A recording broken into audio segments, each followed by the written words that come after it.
speaker. And today we welcome Jerry Finnan to speak with us about the life of Anna Ward Perkins, based on his book, A Good and Noble Thing. Dr. Perkins not only served families of the hill towns, but also here on the western part of the town of Weymouth. And a lot of the older families will remember her.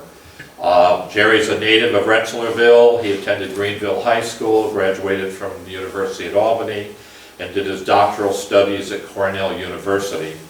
After 30 years in the academic field, he is currently affiliated with Georgetown University's Center for Australian, New Zealand, and Pacific Studies. So with that, I'd like to welcome Jerry, and at the end of the presentation today, he does have copies of his book available for purchase. So welcome, Jerry Finnan.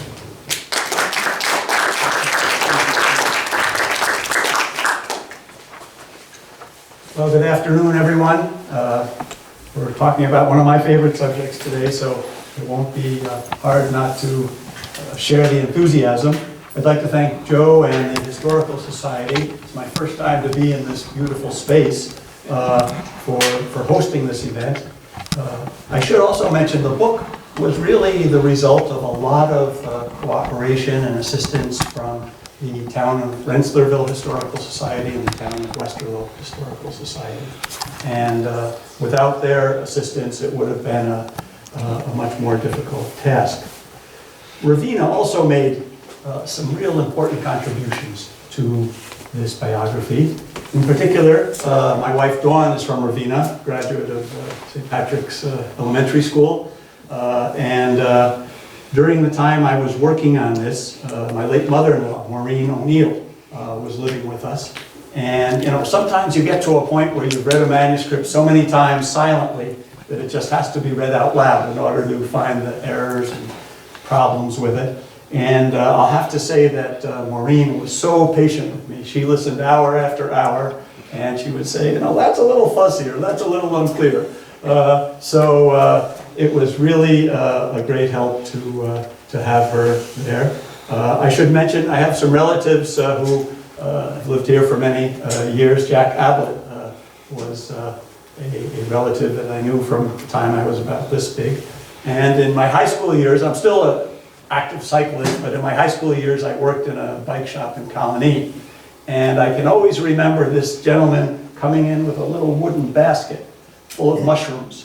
And when he would get bikes for his kids, and I think Joe Frangella is somebody who, in my mind, is always associated with Ravenna as well. And certainly, I wasn't a huge mushroom fan, but my father was, so when I would come home with those mushrooms at night to Rensselaerville, he'd be a very happy dad.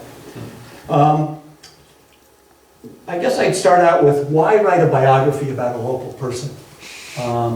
And I think part of the reason really has to do with what I feel is the importance of remembering local people who have made significant contributions. So a few years back, I was in Rensselaerville at a small restaurant called the Palmer House, and we got talking over some beers about Dr. Perkins, and some of the younger people were there, said, who's she? And yet she had served the hill towns and Queens, Ravenna area for over 65 years. And during that time, remarkably enough, never sent out an invoice, never sent out a bill. And I thought to myself, how soon people of great significance can be forgotten if there isn't some way to remember them and learn about their lives. And I think a biography is a good way of doing that. I'm not a documentarian, but you know, it certainly would be possible to do that as well, since there are many fine documentaries out today about important people.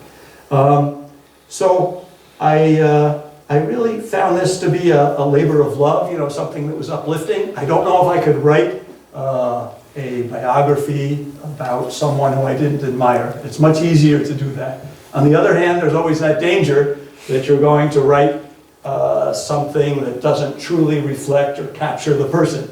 And we all have strengths, we all have weaknesses. So I attempted to be careful in that regard because I didn't want to write something that didn't accurately capture who she was as a person. And that's really an interesting question, which is, how do you know when you've captured the real person? Any of us, in words. And so I don't have a good answer to that, other than to say that there are many people who have read the book and written to me who knew Dr. Perkins in the 1940s, the 1950s, before I was born, and they thought that I did a pretty good job of capturing the various dimensions of her life. The other question that sometimes comes up is, why didn't you write this when she was still alive?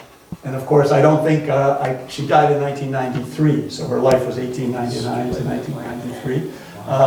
I don't think she would have been all that keen on the idea, because she was a very self-effacing person.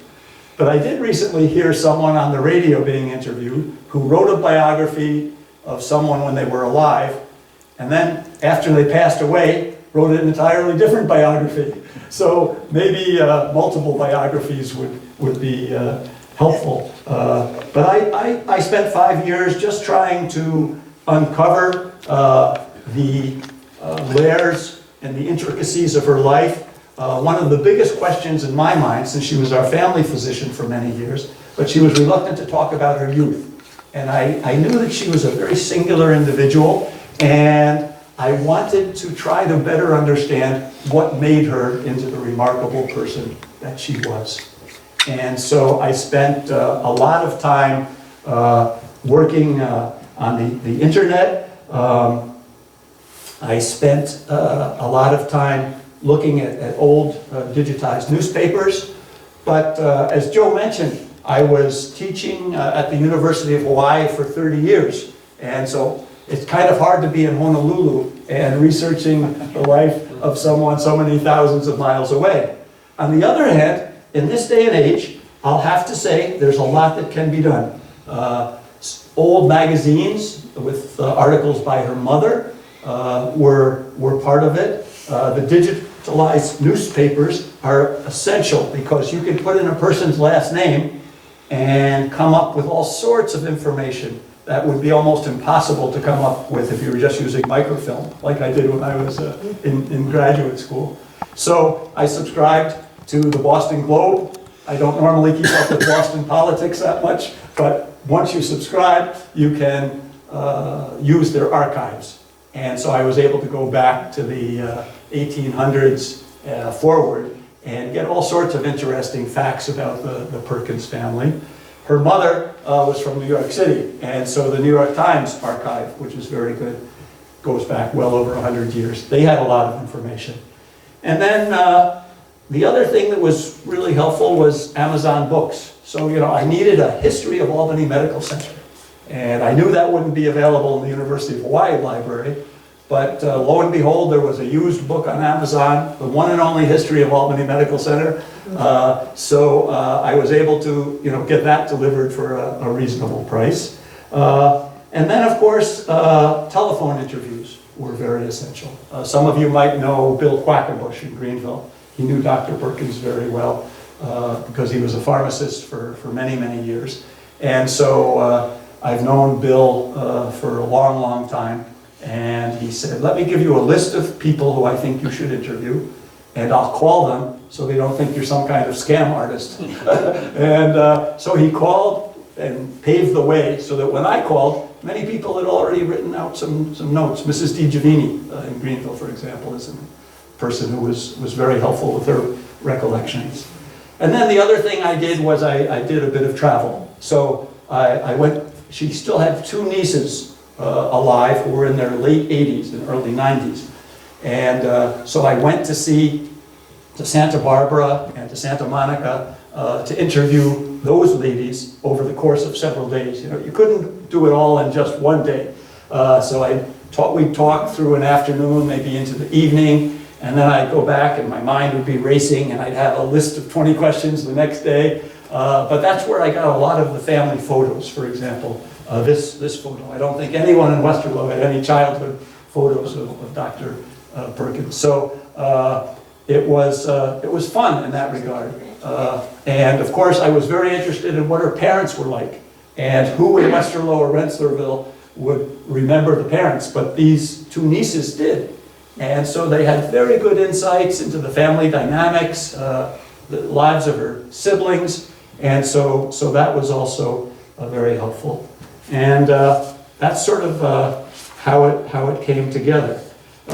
Disappointments. I was a little disappointed that I wasn't able to find a trunk of letters. You know how people of that generation especially were big letter writers. And I was really, really hoping that I would be able to discover letters to her college friends, for example, who she maintained close friendships with. And we'll talk about those two ladies in a little while.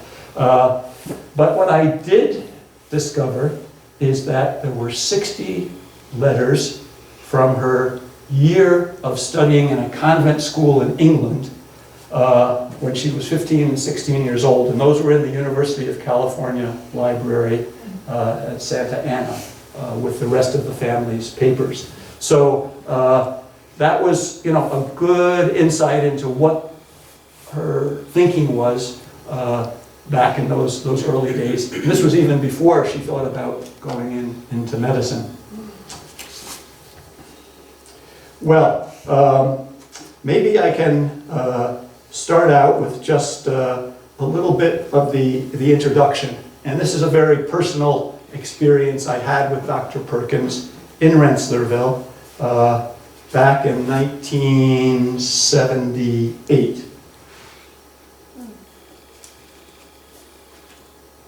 Dr. Anna Ward Perkins raised her right hand as she made the sign of the cross while reciting a Catholic prayer. Her body stooped from deep fatigue and 79 years of active life. Lying in the bed beside where she stood was Francis Carey Rosette, 61, her longtime Rensselaerville friend and patient. He had just taken his last heavily labored breath. Dr. Perkins' momentary weeping quickly turned to solid resolve as she made an all-business telephone call to Cunningham's funeral home in neighboring Greenville. As was her style, the call included neither a hello or a goodbye. She sort of thought that was a waste of time. With Dr. Perkins, keeping vigil that day was a private duty nurse and this author. Our attention had been focused on Francis all day as he lay in bed on the ground floor bedroom of his historic Albany County residence, known simply as the Manse. Once the home and office for Judge John Niles, and later the residence for the pastor of Rensselaerville's high-steepled Presbyterian Church, which I'm sure some of you have seen, the Manse had been modified to meet Francis's medical needs.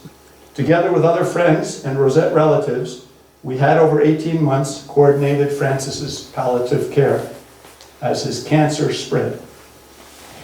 During his final months of March and April 1978, Dr. Perkins' daily visits had never been brief. On one level, she wished to comfort and soothe by easing his death. On a much deeper level, the extended daily conversations helped Anna and Francis develop a closer relationship during the time that remained. She would stay sometimes for an hour, 2 hours. Of course, I wasn't there. I don't know what they were talking about. But that was her way, was never to rush. And it was all about going around and seeing people. The doctor goes to the patient. The patient normally doesn't go to the doctor. That was her philosophy. Amazingly enough, when I was doing the research for this, I discovered via the New York Times that Francis Rosette's father, who I never met, had been a professor of neurology. First in Baltimore, but then later at Columbia University. And from what I can tell, I don't have the hard proof in hand, I think that Francis's father had been her professor of neurology when she was in medical school. So all of these little connections that I never knew about came to light in the course of writing the book.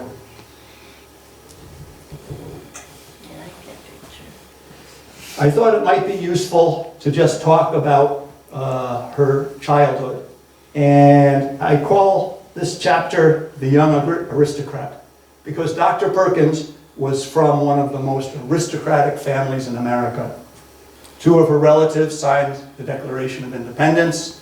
The Perkins family in Boston is associated with almost every single institution you can think of, whether it's the Children's Museum, the Boston Symphony, Perkins Institute for the Blind. All of those things were part of her growing up. And her parents certainly had a group of friends who would come to the house on a regular basis, who were among Boston's most influential and elite families. So, and you talk about the first library ever established in Boston. That was originally one of her ancestors' homes. It was called the Athenaeum. And they needed a place. I think he basically said, "Take my house."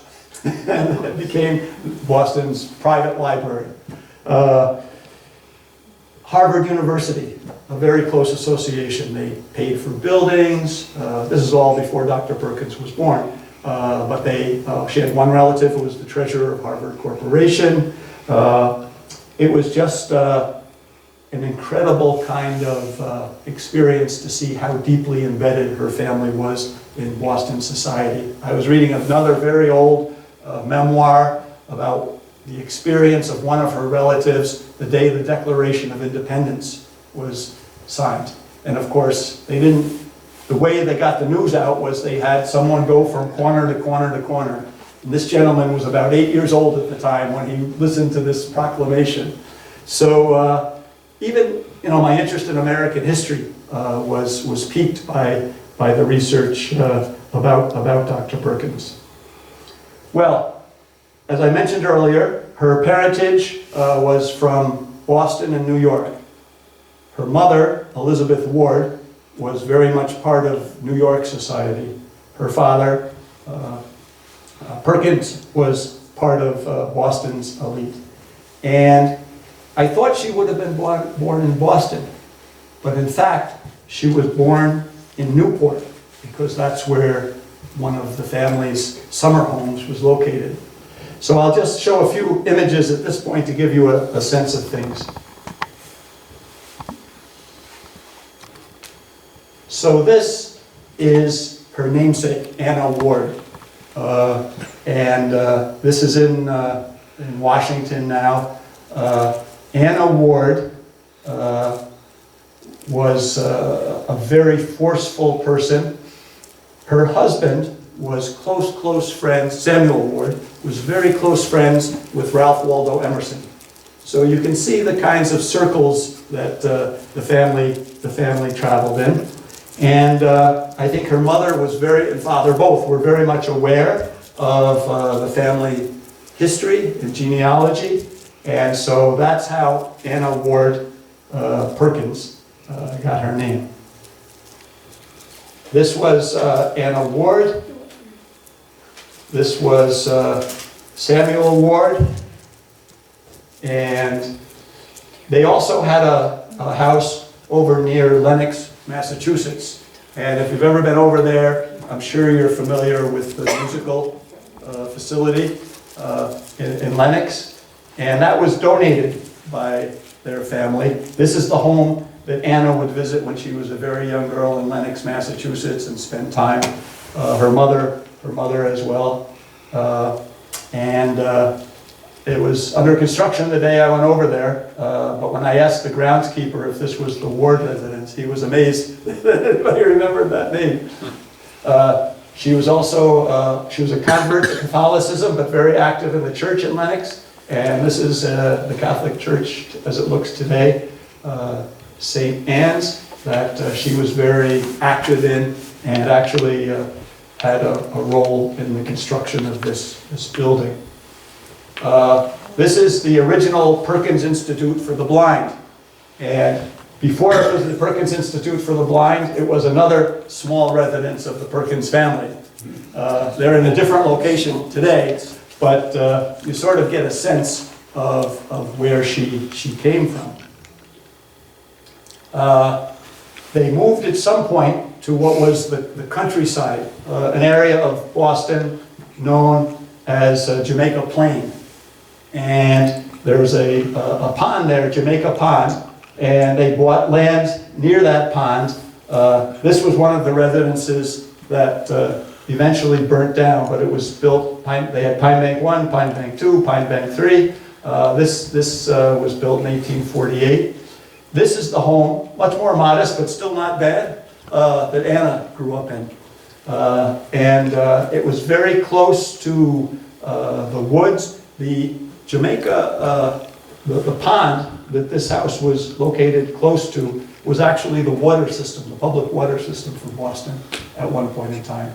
But it was filled with wildlife, close walking distance to her elementary school, and of course every house that she ever lived in had a name. So this was called Oakwood. And I found the only house that didn't have a name was her residence in Westerville, that she had built in the early 1930s or late 1820s. So this gives you a sense of what Jamaica Pond looked like when she was 12 years old. They'd have ice skating there in the winter, lots of oil paintings in Boston of this area. This was called Perkins Cove. So this was directly across from that house I just showed you. Now it's turned into condominiums, but nonetheless, you can see the influence of the family. So this was her mom and her dad. And he was an architect by training, went to MIT. The mother went to a private high school in New York City and then toured Europe and sort of learned from tutors and learned from reading on her own. Dr. Perkins was not one to open up very much. I mean, she knew I was an avid cyclist. You know, I used to ride every day from Rensselaerville down to Colony and home at night. And she never mentioned that her father was an avid cyclist back in the day. I asked her one time, she said, "Oh, he was just an architect." You know? Her mother, very active in the Catholic Church and the Catholic Art Association in particular. Art was her big thing in life, aside from raising a family and being active in Boston society. The nieces in particular describe her as a force of nature. And I said, "Well, what do you mean by a force of nature?" And so her niece said to me, "Well, I remember as a kid one time we were in a restaurant and we were hungry and it was taking an awful long time. So Bessie, as she was known, her formal name was Elizabeth, but everyone called her Bessie. So Bessie went into the kitchen and told the cook she wasn't leaving till the food was ready. And out marched the chef with the waiter and the food after it was prepared. So she spent a lot of time in Rensselaerville in the summers because Anna would never leave to take a vacation to see her. But she was a very forceful and consequential person. This is just an example of some of the architecture by her father in the Boston area. Here's a house in Maine. Charles Bruin Perkins, architect. This is a bungalow, a little bit more than a bungalow in my Amy Lowell, a big name in Boston society, a poet, a person who was rather unconventional. She loved to smoke cigars. Her brother was president of Harvard. She was one of Elizabeth Perkins' closest friends, and I found some interesting articles about her making trips to the Perkins residence, and she'd always, ask someone to play the piano, and she'd ask someone else to say, "What are you doing these days?" And so these are the kinds of people that Anna was exposed to as a young woman. This is her first communion with her sister. So she had an older brother, and then Anna, and then Eleanor. This is Eleanor, and then 13 years later, they had another daughter by the name of Mary. But I would say Catholicism infused much of their life because of their mother's work. But interestingly, the mother and father were not married in a Catholic church, despite the fact that the mother had a very strong background, was close to the Jesuits in New York City. And the reason is that her father was an Episcopalian, and that was considered, not a very good thing in those days. So they were married actually in the home of Elizabeth Perkins, although there were 2 Jesuit priests who came to help celebrate the marriage. So I think Dr. Perkins always had a soft spot in her heart for Episcopalians, even though she was a very devout Catholic woman. This is her sister Ellie when they were still in school. They went to a school in Boston called the Windsor School, and it's still around today. So I wrote to the Windsor School and I said, can you find or give me any information about Anna Perkins or Eleanor? And lo and behold, they came up with a poem that she wrote when she was in, I think, maybe 9th grade, that was in one of the magazines. But to go to this Windsor School today, it's about $40,000 a year per tuition, per year for the tuition. But it was within walking distance of Jamaica Pond. So then her father was ill, and I'm not 100%, I think it was diabetes. And the father was about 12 years older than the mother. So in 1915, 1916, they decided to do a grand European tour. And they wanted to meet up with their relatives in England.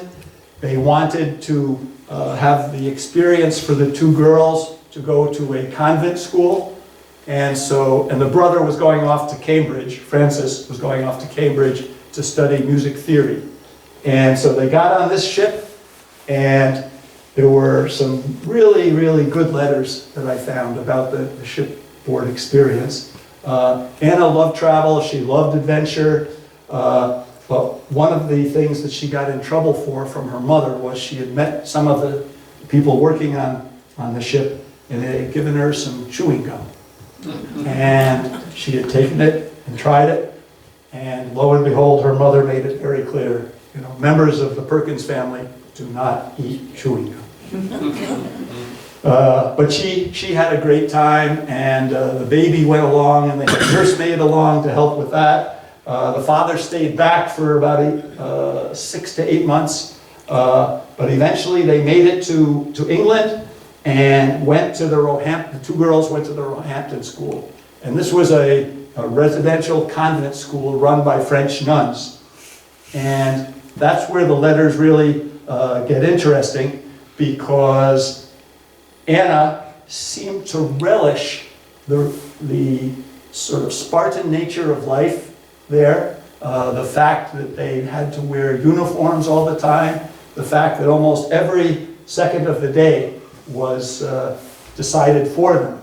And these nuns were quite strict, but she loved it. In fact, they were so strict that they said, a proper educated woman who's a Roman Catholic does not sleep on her side or her stomach. You have to sleep on your back through the night, just in case the good Lord decides to take you. So let me just read a little bit from one of the letters here.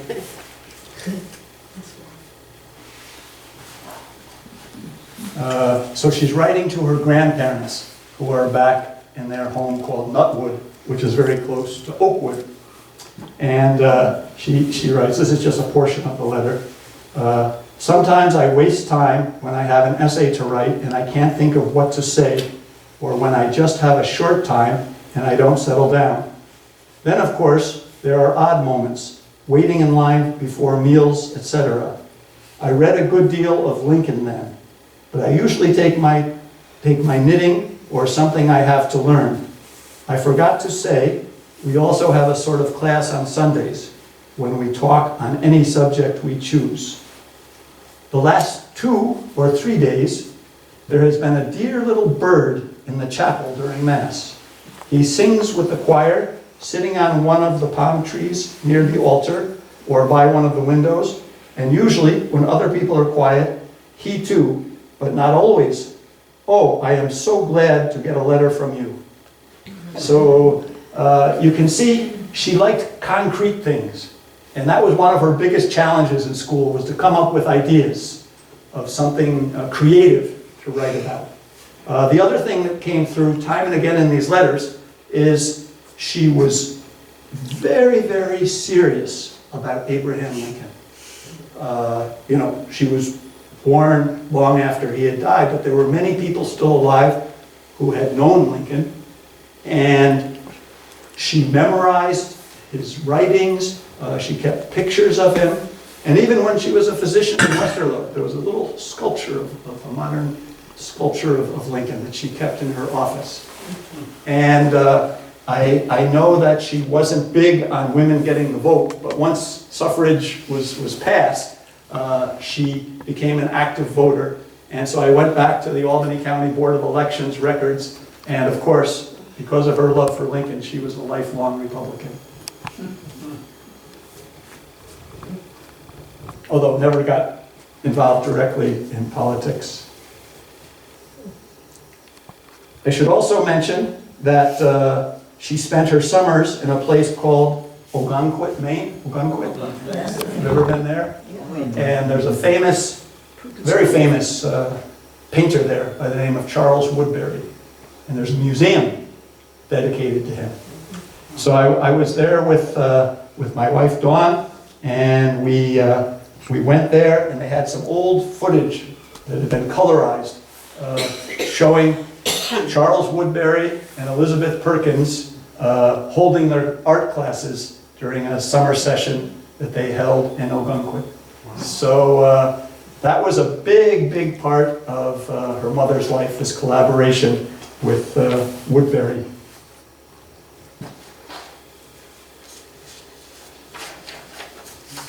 So that had a big deal with the family.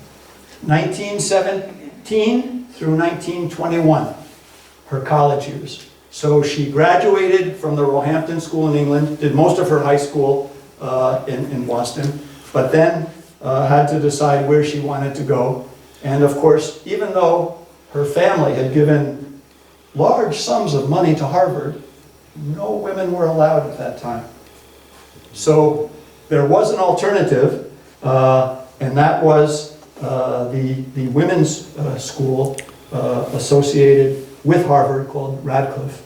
It's now been incorporated, and there's a Radcliffe Institute. But that was where the professors would send their daughters, for example. And many of the professors who taught at Harvard would walk a short distance and then teach their women students at Radcliffe. So, what was her major?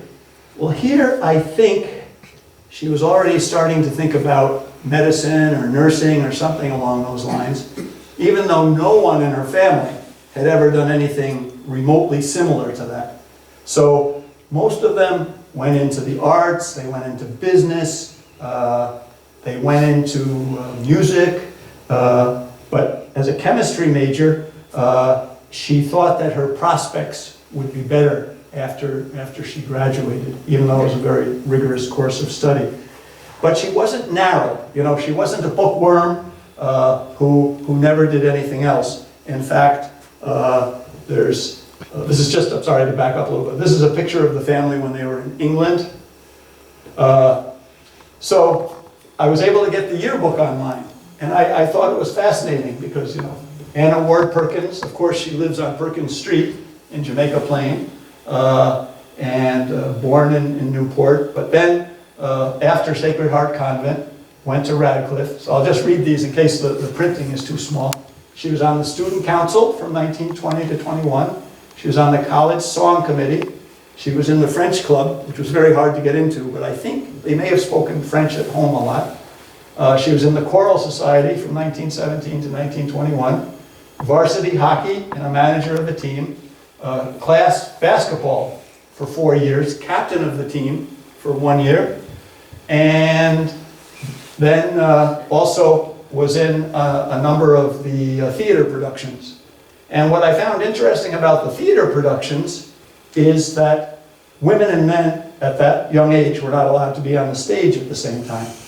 So all of the people who were on the stage were Radcliffe students dressed either as men or as women.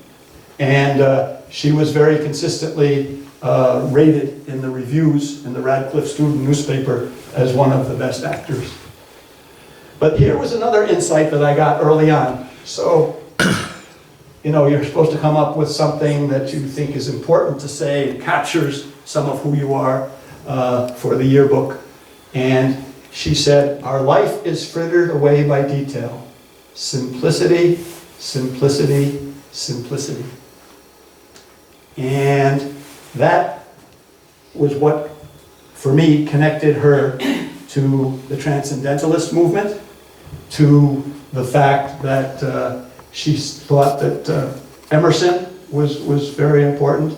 And this is actually a quote by Thoreau. And these were the books she was reading in addition to Bibles and other chemistry books and other things. But she pretty much lived her life that way over the next 70 or so years. You know, she wasn't one for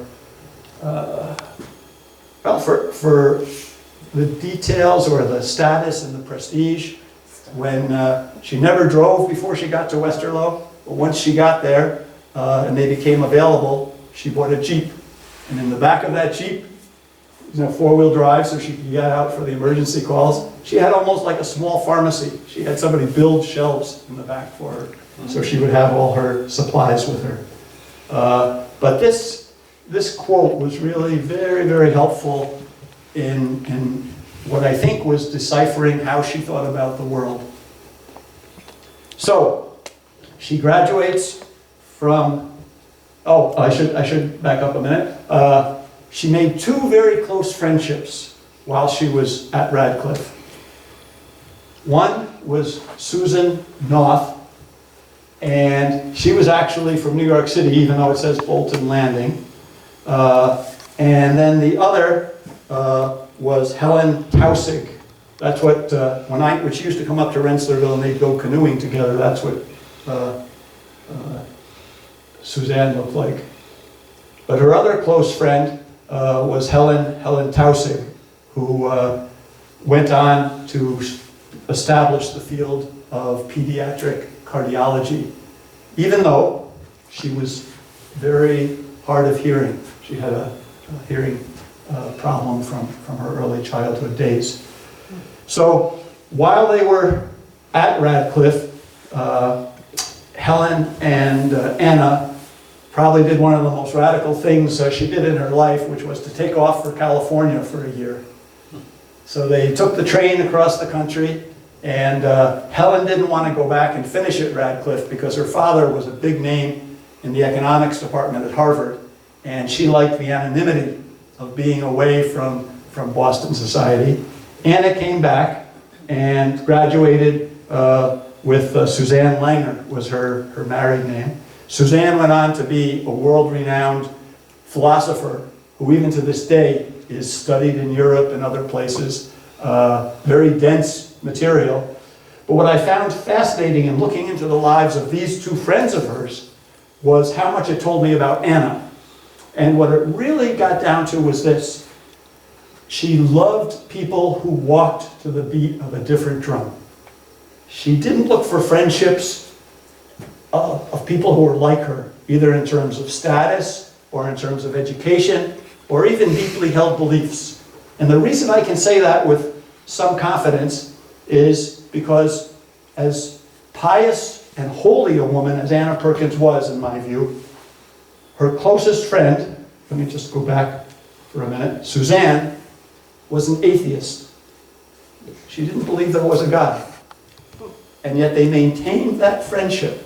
And Suzanne would, every few months, come up to Westerlo, bring her writings with her, and spend hour after hour talking about points that she was trying to unravel in her own writings. The other person, of course, was Helen Tausig, who went on to get her degree and became the first woman professor of medicine at Johns Hopkins.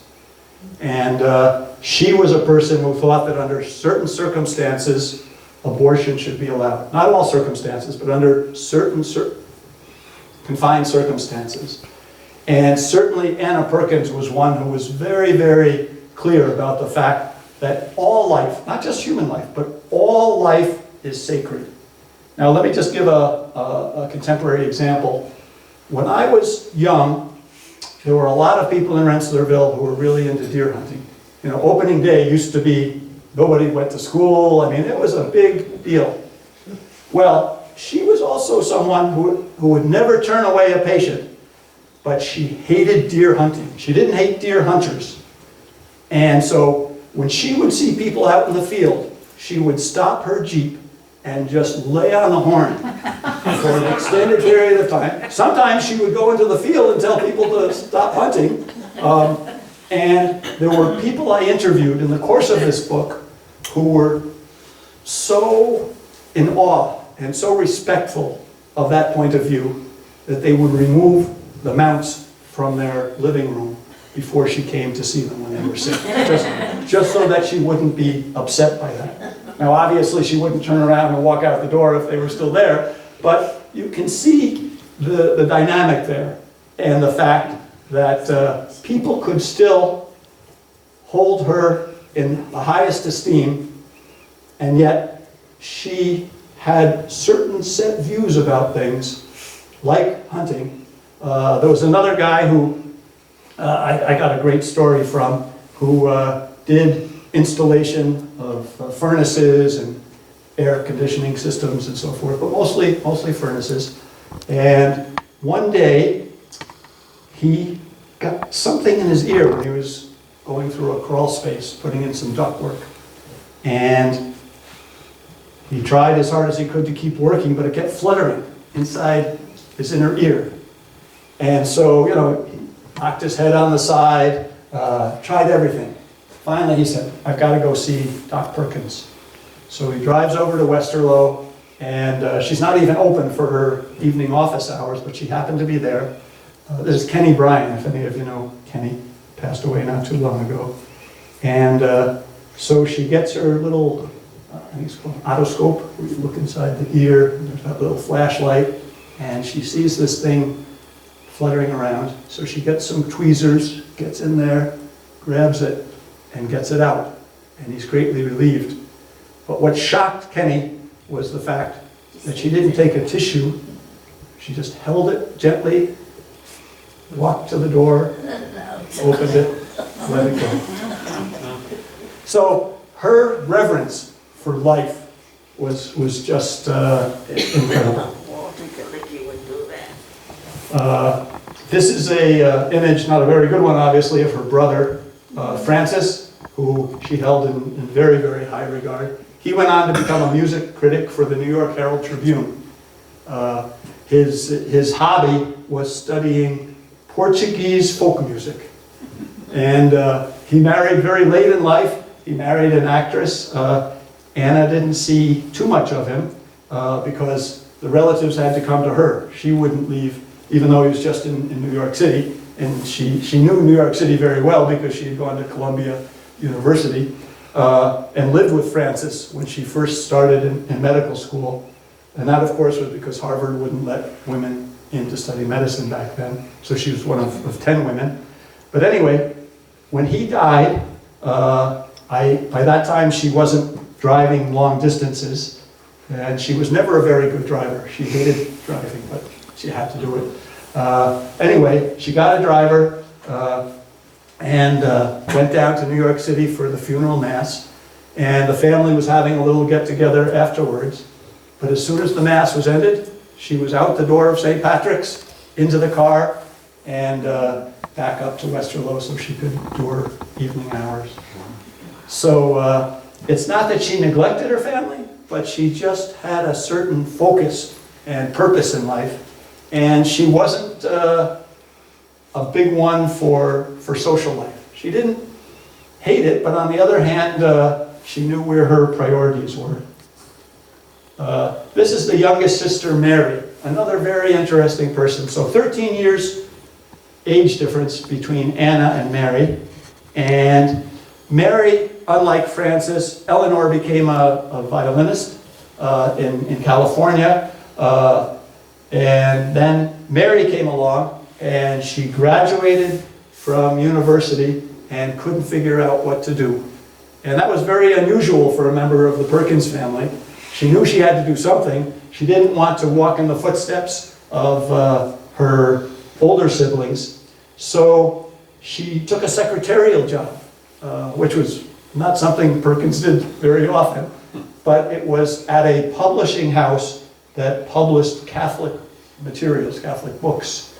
And she found that reading the manuscripts and doing some editing, she just loved it. So she started writing about Catholicism, especially after the Second Vatican Council. And if you go on Amazon, Mary Perkins has a long, and she'd be invited to speak all over the country. She had, I think, 3 or 4 boys. That became her mission in life. Not really theology, but trying to take the ideas of the Catholic Church as they were emerging post-Vatican II and say, what does this mean for the average family? So there was one book, for example, on Catholic sexuality. And as I read through that carefully, I sort of got a sense that maybe Anna Perkins had reviewed the manuscript and given her some ideas about the medical dimensions of that whole issue. Anna Perkins finished up at Columbia, number 6 in her class. Could have gone anywhere, but where she most wanted to be was sort of at the center of medical practice for people from all walks of life, which was Bellevue Hospital. So after medical school, she spent a year there. And back in those days, people who were young interns, as I called them, what we call residents today, those interns were told that you have to work on the hospital ambulances. So the hospitals dispatched the ambulances throughout New York City, and she worked on an ambulance in the Bowery, in neighborhoods that were difficult, automobile accidents. I mean, the stories that I read in the New York Times about what it was like to work on one of those ambulances, you would see every aspect of life. So, after she finished at Bellevue, she did some more training at other hospitals in New York City, and then was trying to say, what should I do? And she could have easily stayed in New York City, top of her class from one of the best medical schools in the city. If she went back to Boston, she had every connection in the world. I don't know if people used the word networking back then, but just the name Perkins would have drawn a huge number of people to any practice that she decided on. But lo and behold, she had a friend in New York City who had actually run for New York City mayor. His name was Otto Bonnard, and he was a bachelor who was a very successful businessman. He lost when he ran for mayor. I think this was around 1912 or 1913. And over time, they had seen each other once in a while to go out to dinner or whatever. So he knew that Anna had this love for nature that might have come from her experiences in Ogunquit. It might have come as well from her experience around Jamaica Pond. So Otto Bonnard knew about upstate New York, and he subscribed to a magazine where he found an article that was written about the need for country doctors. And the author of that article was none other than Rensselaerville's E.N. Hike, Edmund Niles Hike. And Hike had grown up in Rensselaerville. They had a felt mill there, and after Rensselaerville Elementary, this is before the centralization of the school systems, he had gone to Albany Academy, and then lived in Albany during the week, but always came out to Rensselaerville on the weekends. And by that time, the factory had moved down to Albany as well. So, long story short, he had written this article about the need for country doctors. Otto Bonnard gets a copy of the magazine and gives it to Anna Perkins. Now, she had never heard of Edmund Niles Hike, but she knew a little bit about Albany because of the fact that she had an uncle, or a great uncle, I'd have to check, it's been a while, and his name was Bishop Doane of the Doane Stewart School. So, I've heard of this place, Albany. I've never been there. I think she'd been to the Catskills once, maybe as a young girl. But she wrote a letter to Edmund Niles Hike through the magazine, and he said, "You've got to come and see this place called Rensselaerville. It's the best." And so she took a steamboat up the Hudson River, got off in Albany, and had an appointment with a gentleman by the name of Dr. Ordway. Hike was the chairman of the board of Albany Med. Ordway was the dean of the medical school. And so she walked up from the Hudson River to Albany Med. That might take a half an hour, but she loved to hike. And got up there and met Ordway. And where did Ordway grow up? Jamaica Plain. And to make things more unusual, his sister was already a medical doctor. So he was supportive of women in medicine. And he had a weekend house not too far from Ian Hike, because they were close friends, up Pond Hill Road, if you know where that is. So he drove her, had his driver, and the three of them went out to Rensselaerville, and she stayed at a place called Catalpa House, in Rensselaerville, on the corner of Main Street and Route 85, which was a boarding house, or a place where people would come for summer vacations. Not too many rooms, maybe 10 rooms or so. It's still there, still operating. And then Ordway said, "You've got to try this lake called Lake Myosotis." So she went up there and took a swim, and she saw that the area around the lake was in the process of becoming a sort of a sanctuary or a preserve. And so she said, "I'm in."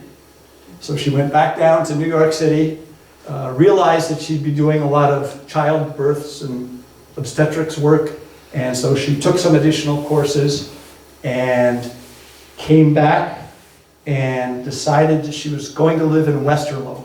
And I don't have a good answer to the question, why Westerlo, why not Rensselaerville, except for the fact that the doctor in Westerlo had recently passed away. There were still a couple of old-time doctors in Rensselaerville.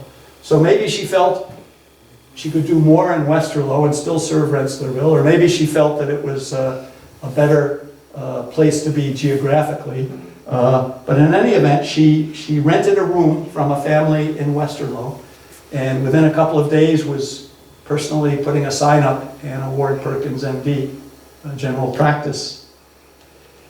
It wasn't long after that they had a welcoming for her in Westerlo. And at that welcoming, she met somebody named Anna Hannay. Anna Hannay was of the Hannay family of Westerlo, but she wasn't married. She had graduated with honors from Greenville Academy.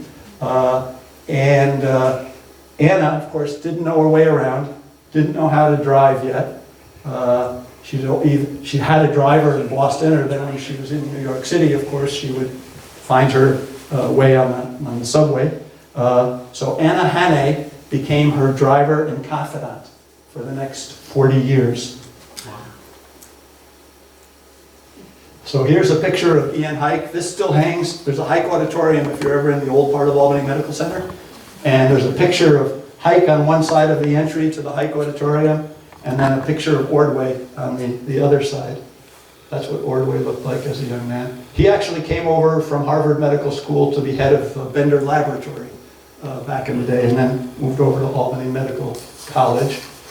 This is what Anna Perkins looked like when she first got to Westerlo. She was wearing snowshoes, if I had the full picture there. She had been a snowshoer in Boston, and she loved snowshoeing. There's Anna Hannay and Anna Perkins. They used to call them the two Annas are coming. Back in the day when we got real snowstorms, this was her first car. I think this is near Thayer's Corners. This is a family reunion at the Catalpa House. So once again, the only way they would get to see their sister is if they came to her. And they would stay there, and she would do her rounds in the morning, and then in the afternoon spend some time with the rest of the family. She also had an interesting cousin by the name of Maxwell Perkins. And he was responsible for people like Hemingway getting published, despite his use of some foul language. Another very interesting book that he published as editor was The Great Gatsby. And of course, that was turned into a movie. But when I was looking at this movie, I realized in the opening scenes, there was something that caught my eye. The Perkins Sanitarium. And that was an ode to Maxwell Perkins accepting these manuscripts at Scribner's that nobody else in the publishing world wanted because they thought they were not good literature.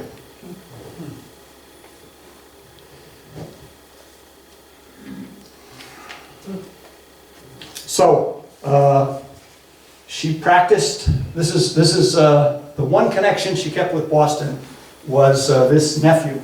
And he's the one who took care of her mother when she got to be very elderly and had to move out of their house into a brownstone. John Mansfield was a professor of law at Harvard University for many, many years. And he held her in such high regard that when I called, he wasn't able to, I just called out of the blue. And he couldn't take the call because he had already retired and his mind was not what it once was.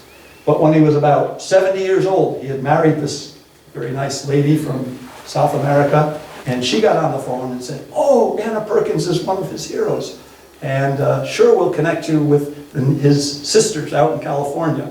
And they sent me some materials that he had collected over the years. So I owe a debt of gratitude to John Mansfield, even though I never met him in person. As I say, she practiced in Westerlo and in the vicinity for many, many years. I almost think about it as, what I call it in the book is Perkins care, because there wasn't a single individual who she would turn down when they would come to her office or when they would call on the phone. And she was someone who didn't care if you had money to pay. It seemed like when she used to come, when I would be sick or my brother would be sick and she would come to our house in the village of Rensselaerville, my mother would say, "How much do we owe you, doctor?" She would just sort of go like this, like she was embarrassed. It was usually $5. This was in the 1970s. But she lived very simply and obviously had assets if she wanted to use them. But she didn't really believe in free treatment. She thought everybody could do a little something. So there were people who gave her like a fox pelt. Or you'd go into her office and you'd see 10 different kinds of chairs. All of them were donations from patients who either had made the chair or given the chair as a form of saying we want to recognize what you've done for us. So when I knew her, she was already in her 70s. One of the remarkable things that she did when she was in her 70s was there was a place called Camp Cass in Rensselaerville, which was run by the Division for Youth. And these were kids mostly from the city who had gotten in trouble, and the idea was you bring them to the country, give them some good schooling, try to set some boundaries. And there were 50 to 60 young men there at any one time. They couldn't find any physician who wanted to take this on. So when she was about 75 years old, she took on 50 new patients and would go up there, and it was almost like she was back at Bellevue Hospital. So she practiced up to the age of 93. She stopped taking on new patients, but she could just never let go of the people who she had cared for, sometimes for 3 or 4 generations of people. So she knew their histories without even taking their histories, probably. But in any event, she practiced up to the age of 93. And this is sort of how I remember her. So, you know, she wasn't anti-technology. She had a radio. She liked to listen to classical music. Of course, she thought jazz was junk. I mean, she had no patience for jazz music of any kind. I never asked her about rock and roll. But, you know, when recording devices came out, she was one of the first to get a recording device so that people could leave a message.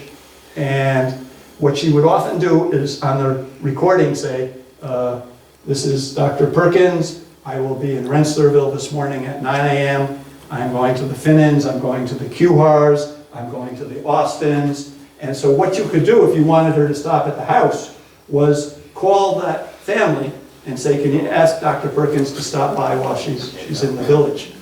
So that was how she put technology to good use. This is a parade they had in Westerlo. I think it might have been the bicentennial. This was a shillelagh given to her by an Irish family that opened a farm, a dairy farm in Westerlo. After Anna Hannay died, she was after 40 years of working together, she was really heartbroken. And that's one of the few times when people saw her really feeling down, despite everything. So she then had to start keeping her own calendar and appointments. And that's how she did it, the old-fashioned way. There was a gentleman who worked, an African-American gentleman who worked at Camp Cass that she became friends with. And his name was Vincent Cross. And I owe him a debt of gratitude because he would go over every Sunday and just interview Dr. Perkins. She wouldn't allow him to use a tape recorder, but he would take notes. And he never got it into a book, but the notes that he had, he donated to State University of New York at Albany Library. And so he had copies of her birth certificate, he had copies of her graduation certificate from Columbia. So Vincent Cross did a lot to give me hints to follow up on in other ways. And I probably couldn't have done the book without Vincent's help. Anybody recognize this man? Diedrich's in Westerlo was a store that had a little counter. It had dry goods. And Bob Diedrich sort of took over for Anna Hannay in the latter years. Very active in the fire company and the ambulance. He would always get the ambulance, go and pick up Dr. Perkins, and they would go together to a car crash or whatever. Even into her 70s, into her 80s, she was getting into these mangled cars to care for the patients. So Bob is in his mid-90s now, but was very, very generous in telling stories about her and helping me with my research. His son Tommy still lives in Westerlo. He lives in Florida now. There's no monument to Dr. Perkins. The one thing there is the town of Westerlo built this South Westerlo firehouse a few years back, and you'll see it from Route 32. And so in 1987, so Dr. Perkins would have been 88 at that point, they dedicated the firehouse to her. This is the niece that I went to interview in Santa Ana, California, and spent probably 4 days there. And it was intense because I was so keen to get as much as I could out of those interviews. But we just had a good time. She had been very close to Dr. Perkins. Interestingly, later, she was raised as a Catholic, but later on, living in Boston, she at some point found the Catholic Church wasn't for her. And so she became a Quaker. And she said one of the hardest things she ever had to do was tell her aunt that she had left the Catholic Church to become a Quaker. So when I visited with them, they were in a Quaker retirement community. And she had been a social worker in Boston for many years. But just a delightful person, very open about the family, and just so helpful, especially in understanding what her childhood was like with her parents. The mother being the strict one, the father always very soft on discipline. This is in the Westerlo Museum. which is not nearly as large as yours, but if you're in Westerlo, this is one of the cabinets where they kept a lot of the implements that she used. And she wasn't one to throw things away, so some of these things came from her days at Bellevue Hospital back in the 1920s. That was her license plate. And if any of you know Chris DiGiovanni, Father DiGiovanni, he did the funeral mass for her. Bishop Hubbard came out to Greenville, and this was on May 1st, 1993 at St. John the Baptist. But of course, St. John the Baptist wasn't around when she started.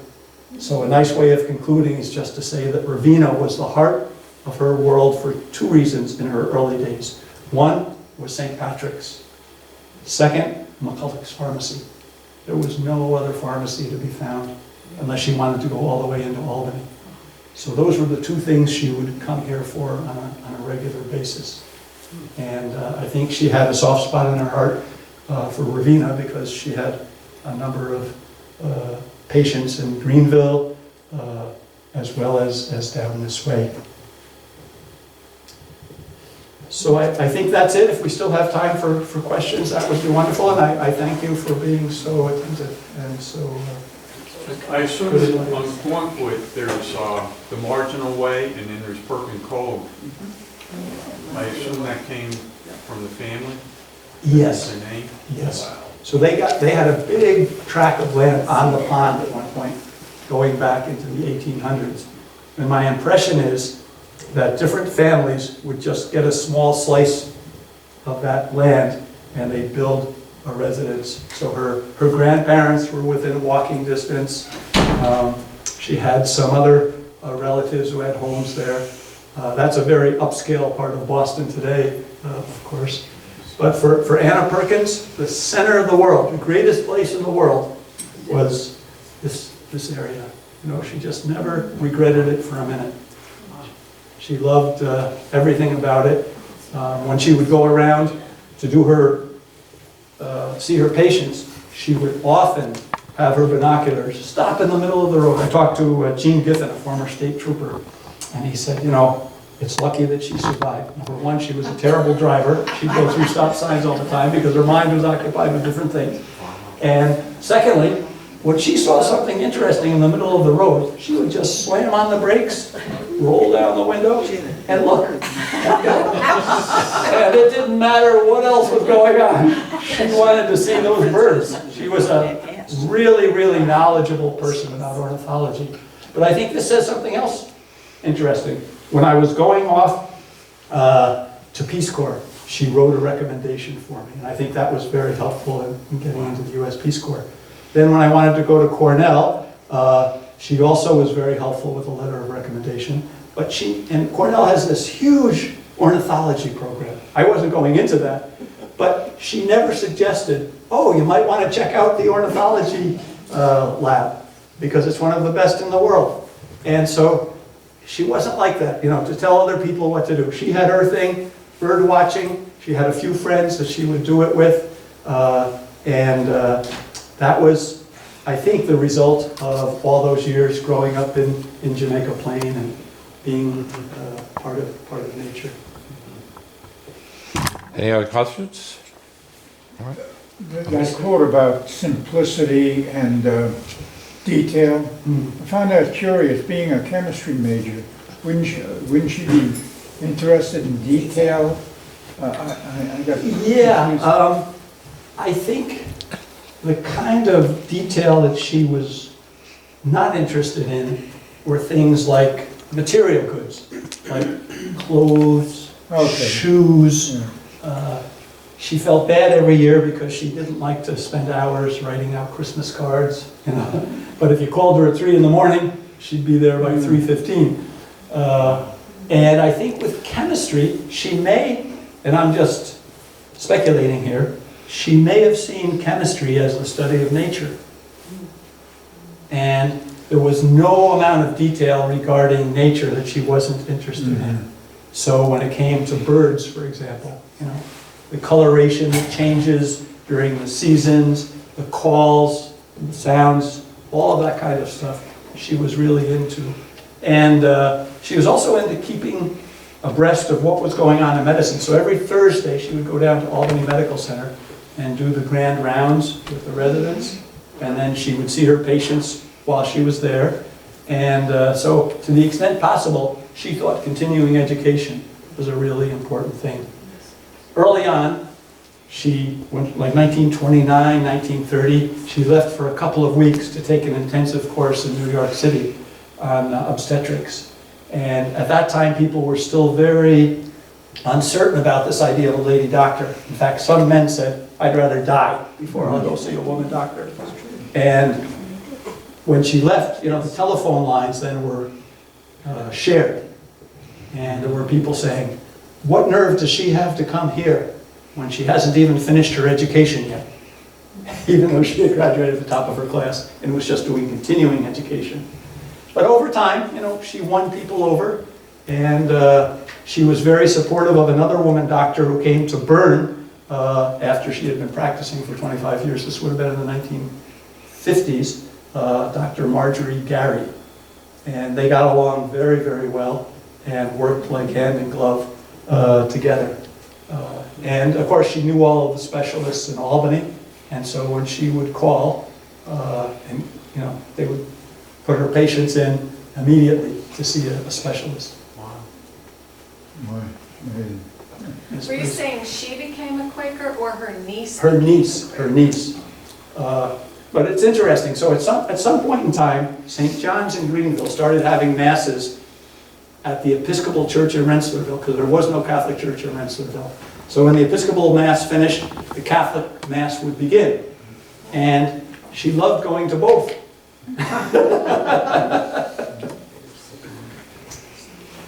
All right, anyone else?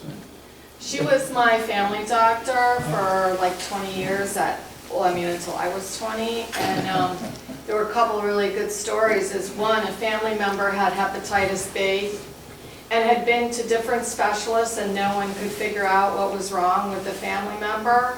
And so then the family member walked into Dr. Perkins' office, and right away Dr. Perkins said, you need to go to the hospital right now, you have hepatitis B. And in fact, that is what it was. And by then the family member was really seriously ill, and it was Dr. Perkins who just like that knew right away what it was, and it was rectified. There was one specialist who she sent somebody to see, and when the person got there in Albany, the doctor said, why did you come to see me if Dr. Perkins says that's what you have? That's what you have.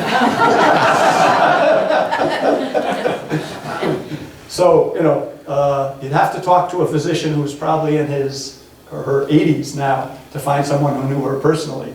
But she had quite a reputation. So Yes, she never married. Never married. She loved kids, obviously, and I think, you know, a lot of people ask, why didn't she get married?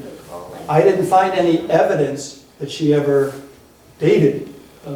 She had a debut, and you know, knew all the formal dances that she learned in Roehampton. And what I think is part of it would be, it'd be hard to find a man who would be able to keep up with her. Yeah, I mean, she spoke 4 languages. So these letters I found, you know, she's Latin, Greek, French, English, and did I say Greek, Latin? German. German was the one she was working on in high school. So, you know, and her schedule, I mean, she was a 16 to 18 hours a day person. So to have a family and do what she really felt her calling was, would have been difficult. Plus, being married back then, you wouldn't have been able to have that life. You would have been so expected to be home and be child reared, have those traditional roles that were tradition at the time. It wouldn't have been acceptable to do what she was doing. I'm glad you said that, because a lot of people, including myself, at some point thought she was a radical feminist, you know, going to medical school when women were not encouraged to go to medical school. But the more I got into it, the more I could see that she was, in essence, a very conservative person, but she didn't really like to see society change rapidly, but at the same time, she didn't want to be held back herself. And so it was almost as if, I'm the exception, but the rest of you can think twice about breaking societal norms.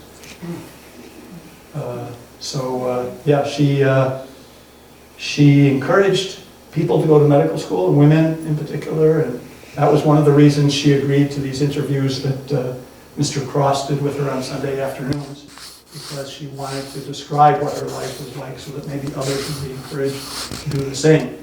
But she didn't, aside from nature and some close friendships, medicine was everything 7 days a week, pretty much. I mean, even after Mass on Sundays, I can remember her taking off and going to see kids or adults who she had to check up on. So there was no one in that area who didn't have medical care. They didn't have money for medicines. She oftentimes had samples that the drug reps had given to her, and she would distribute those. When she died, she left money to all sorts of causes. She gave some of the paintings invaluable paintings she had inherited from her mother and kept in the attic. So she had silver, she had antique Windsor chairs, she had these very valuable oil paintings, all stuffed up in her attic. She didn't want to have them displayed or use them for anything. But when I went over there once for a social visit, she said, "Oh, I wish I could offer you something, but I don't even have eggs in the fridge."